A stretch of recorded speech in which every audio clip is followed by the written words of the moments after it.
It's been just about 2 weeks since Governor Doyle vetoed a bill that would have legalized some raw milk sales. Now some are wondering if the Department of Agriculture is looking for raw milk. News Channel 8's Cynthia Schweigert joins us live in the studio with the latest on the controversy. Cynthia? Well, Mark, the lawmaker who co-authored the now vetoed raw milk bill says their fight to legalize sales isn't stopping. But in the meantime, inspectors are dropping by Wisconsin dairy farms unannounced to make sure people are following the rules on raw milk. That was a surprise. I like to say a pleasant surprise, but I've had more pleasant surprises. At least it was a pleasant ending for Dan Siegman and his dairy, which passed the Department of Agriculture's inspection just fine. But these unannounced visits are making people wonder why inspectors have dropped in on Siegman and on a Bloomer dairy, which used to sell raw milk. Both these places, there have been interactions with the department, and my purpose was simply to see the place firsthand because, otherwise it's hearsay.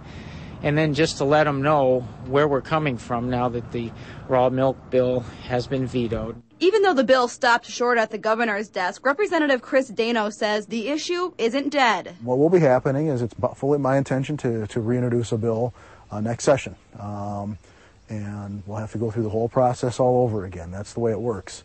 Dano says he hopes a new governor and new legislators can push the bill through the second time around.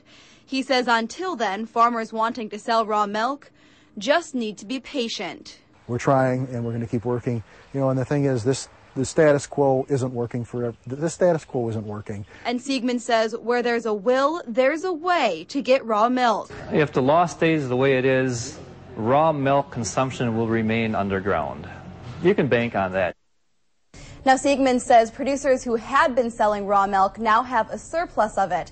And he says because there's more raw milk in the market than demand for it, they can't even sell anymore to organic milk companies who actually get all of their milk pasteurized. All right, now, Cynthia, you mentioned that the governor 2 weeks ago vetoed this bill. Why did he say he vetoed it? He said that he had a lot of concerns as far as how healthy raw milk is to consume, and he just said he couldn't overlook those when he had his veto power. All right, Cynthia, thank you for that report.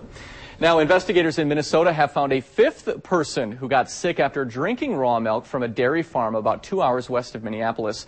Authorities say people are getting sick from E. coli bacteria.